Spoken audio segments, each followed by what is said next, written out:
Praise the Lord दोस्तों, प्रभु यीशु मसीह में आपको प्यार भरा सलाम। और हमारी आशा उम्मीद है कि आप सब बेहतर होंगे, अच्छे होंगे, प्रभु यीशु मसीह में बढ़ रहे होंगे। आज हम फिर एक बार आपके सामने एक नए विषय के साथ आए जिसे खुदावंद यीशु मसीह ने मुझे दिया। मैं आपको बता दूं कि ये जो वीडियो है, ये वीडियो सिर्फ एक नहीं है, इसके 7 पार्ट, जहाँ तक अमूमन हमें मालूम है कि 7 पार्ट तक जहाँ तक इसके बनेंगे, उसको कोशिश करेंगे। यदि वो कम हो सकते तो हम कम पार्ट्स में इसको करेंगे। तो एक सीरीज़ बना रहे हैं। खुदा का वचन जो मेरे पास ये आया, प्रभु यीशु मसीह की दूसरे आगमन का। प्रेज़ लॉर्ड, जी हाँ, आपने सही सुना, प्रभु यीशु मसीह के दूसरे आगमन का किस प्रकार होगा, कैसे होगा, कब होगा। हालांकि वचन हमें इस बात को बताता है, उन समय उन कालों के बारे में कोई नहीं जानता।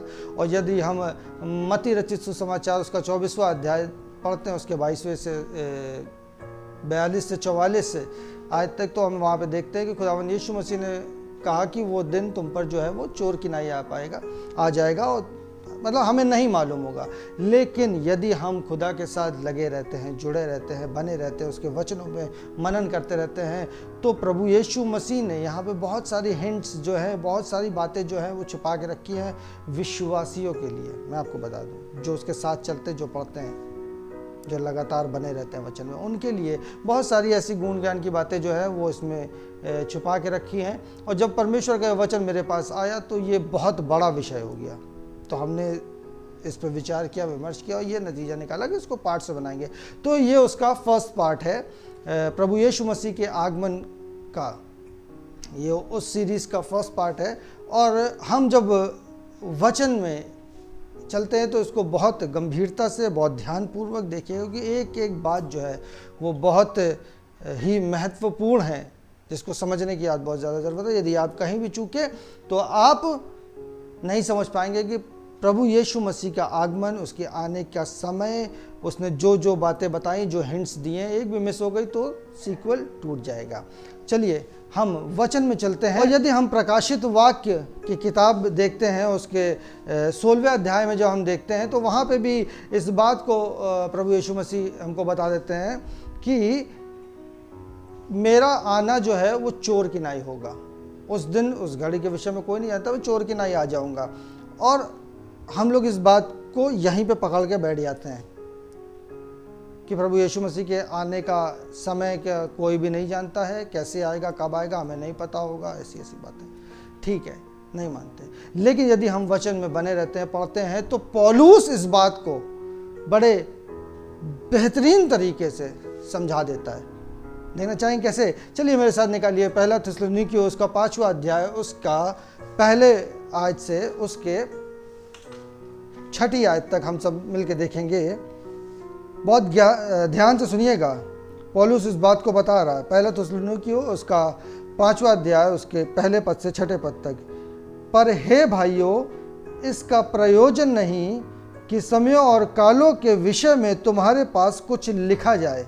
समझ लीजिए क्या बोल रहा है वो, क्योंकि तुम आप ठीक जानते हो कि जैसा रात को चोर आता है, वैसे ही प्रभु का दिन आने वाला है। वो भी उसी बात को रिपीट करके बता रहा है कि प्रभु का दिन किस प्रकार से आने वाला है। ऐसे रात को चोर आता, हमें नहीं मालूम होता, चोर की मानिन वो दिन हम पर आ पड़ेगा। ठीक है, जब लोग कहते होंगे कि कुशल है और कुछ भय नहीं, और उन पर एकाएक विनाश आ पड़ेगा, जिस प्रकार गर्भवती पर पीड़ा, और वो किसी रीति से ना बच पाएंगे। यहाँ पे मैं आपको बता दूं, बहुत ही सरल तरीके से मैं आपको समझा रहा हूँ कि यहाँ पे बात जो है वो विश्वासी लोगों की नहीं हो रही है। पौलुस इसी बात को क्लियरिफाई कर रहा है, यहाँ पे क्लियर करके समझा देना चाहता है कि यहाँ पे जो बात हो रही है वो विश्वासी की नहीं हो रही है, वरन उन अविश्वासियों की हो रही है जो अभी तक अंधकार में फंसे हुए हैं, दबे हुए हैं, या अपनी मर्जी से वहाँ पे हैं।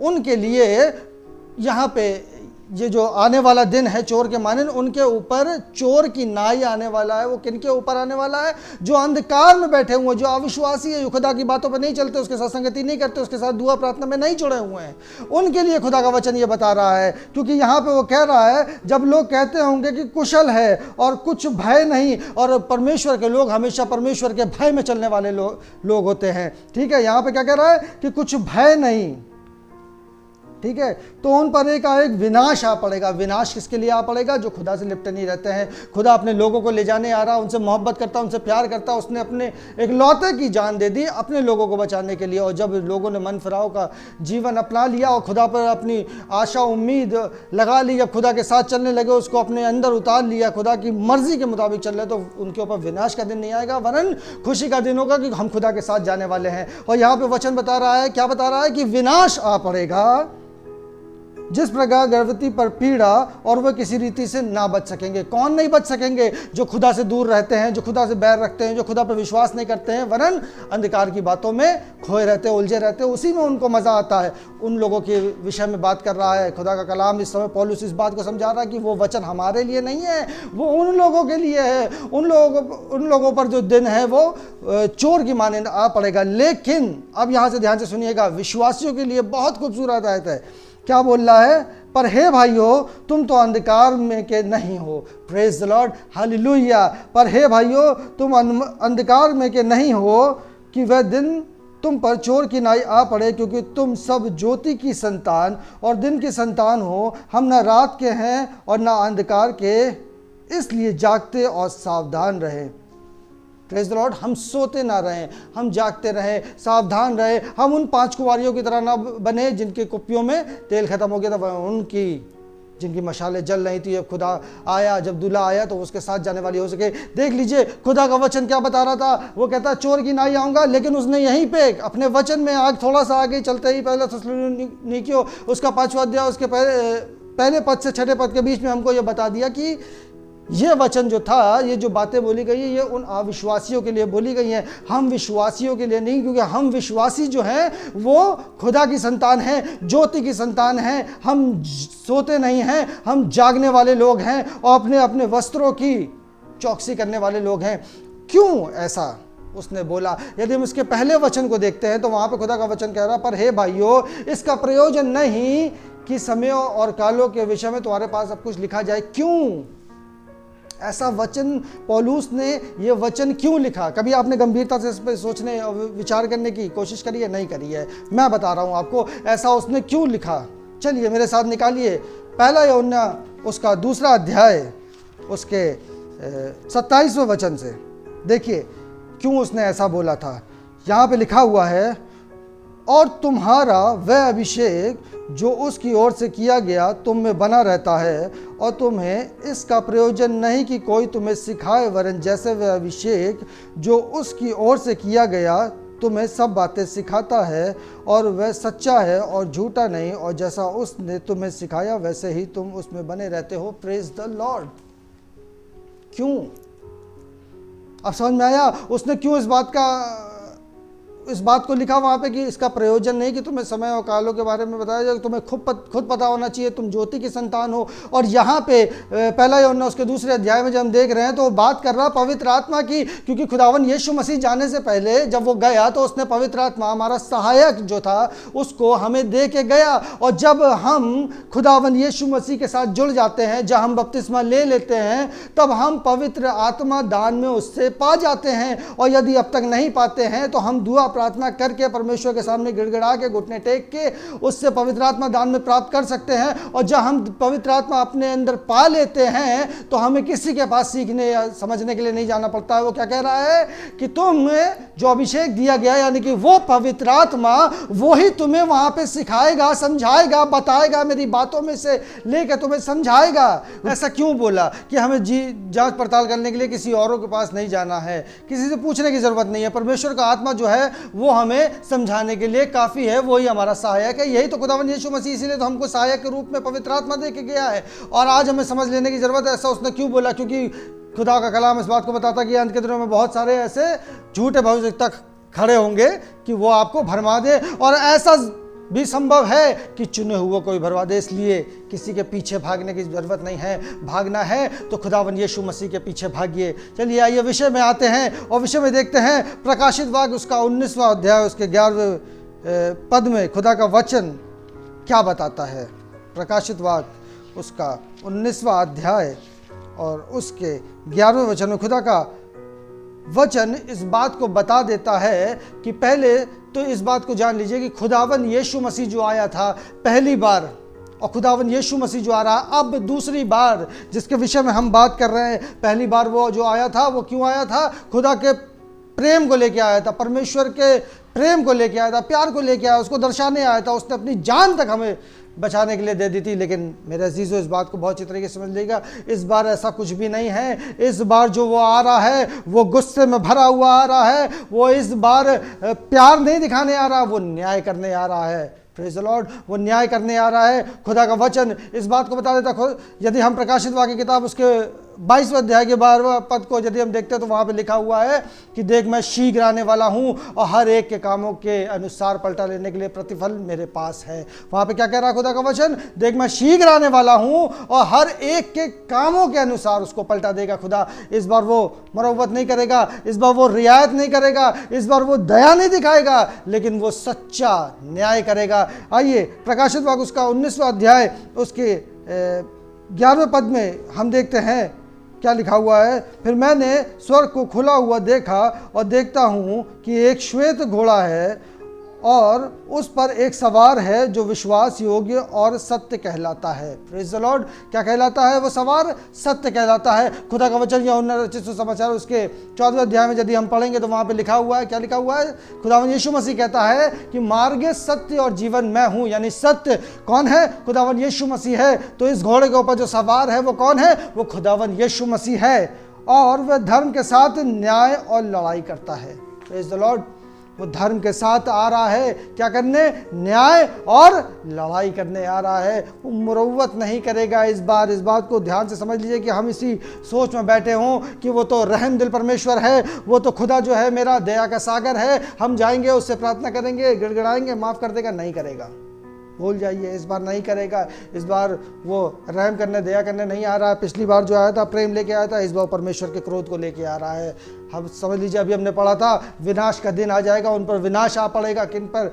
जो अंधकार में बैठे। यदि आप आज भी अंधकार में फंसे हुए हैं, बैठे हुए हैं, तो आज ज्योति में आ जाने की ज़रूरत है, वरना हम वहीं पे हलाक हो जाएंगे। हमारे ऊपर जो दिन, जो खुदा का मुबारक दिन हम लोगों के लिए है, वो उन लोगों के लिए जो अंधकार में बैठे हैं, कैसा दिन है? विनाश का दिन है। यदि आप अंधकार में हैं तो मेरे भाई, मेरे बहन, मेरे प्रियो, मेरे अजीज़ों, आज वहाँ से निकल आइए, दुनियावी इल्म से निकलिए, बाहर निकलिए, खुदा की सच्चाई को जानिए, पहचानिए, उस पर विचार विमर्श करिए, ध्यान दीजिए, अपनी ज़िंदगी खुदा को दे दीजिए और खुदा के साथ लग जाइए। वरना वो दिन जो है वो हमारे ऊपर किस प्रकार से आ जाएगा? विनाश के रूप में आ जाएगा और कहर बन के हमारे ऊपर टूट पड़ेगा। लेकिन एक बात का याद रख लीजिए, अभी समय नहीं आया है, अभी यीशु मसीह का आगमन नहीं हो रहा है। वो आगे आने वाले समय में बताऊंगा क्या क्या बातें होंगी।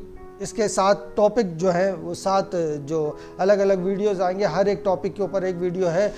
किस तरीके से होगा, कैसे होगा, दुनियावी एतबार से क्या चल रहा होगा, पॉलिटिकल व्यू क्या होगा, और धर्मी लोगों के लिए, जो विश्वासी लोग हैं उनके लिए क्या चिन्ह होंगे, वो सारी बातें वो आने वाले वीडियोज़ में बताऊंगा।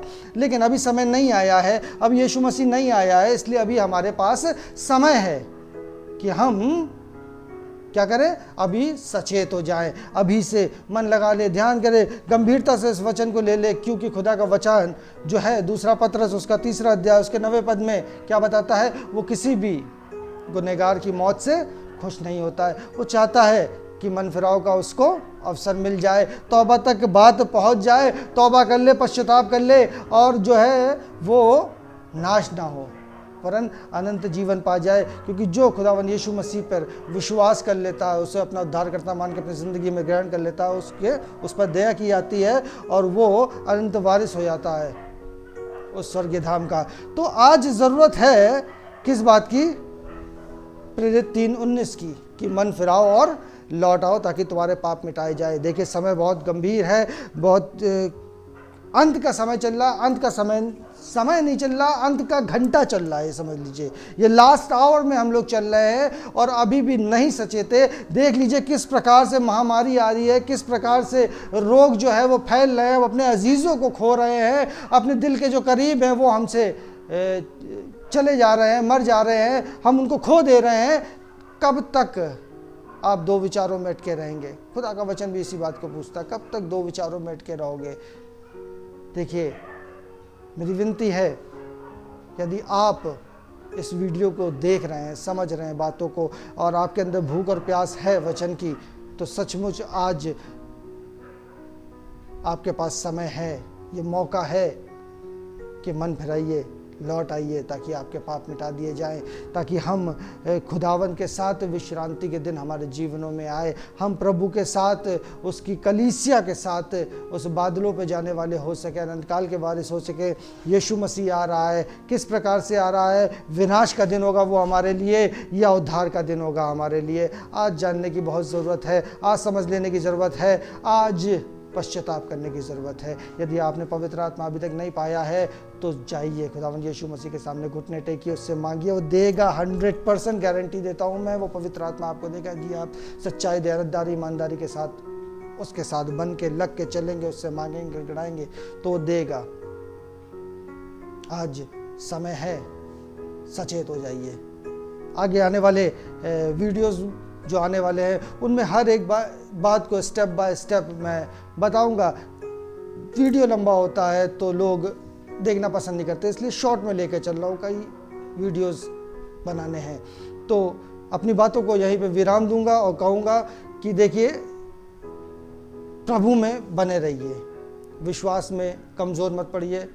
परिस्थितियाँ विरोध में जाती हैं, ठीक है, सबके जाती हैं, मेरे भी जाती हैं, तमाम परेशानियां घेर लेती, सबको घेर लेती हैं, लेकिन हमें विश्वास में मजबूत बने रहना है, खुदावंद यीशु मसीह के साथ जुड़े रहना है, उससे अलग नहीं होना है।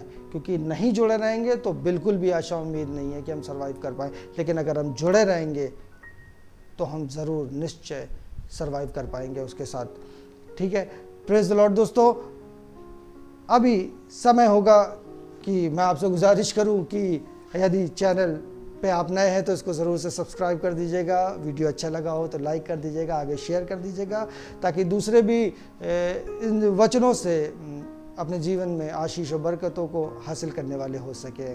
Praise the Lord. दोस्तों, आशा उम्मीद करता हूँ कि आपको वीडियो पसंद आया होगा, बहुत कुछ बातें आपको ज्ञान की सीखने को मिली होंगी। यदि मिली हैं तो चैनल को प्लीज़ करके सब्सक्राइब करिएगा, शेयर कर दीजिएगा वीडियो को, लाइक कर दीजिएगा वीडियो को, और आगे आने वाले समय में हमारे साथ जुड़े रहिएगा, क्योंकि इस प्रकार के खुदा के वचन की गुण ज्ञान की बातों को जो मुझे देता है, मैं अपने लोगों तक पहुंचाने में देर नहीं करता हूं। और मुझे खुशी होती है कि खुदा ने इस काम के लिए मुझे चुना है, ताकि खुदा के वचन को जो है मैं दूसरों तक पहुंचा सकूं। Praise the Lord. दोस्तों, इसी के साथ मैं अपने शब्दों को विराम दूंगा। खुदा आप सबको आशीष और बरकत दे। आमीन।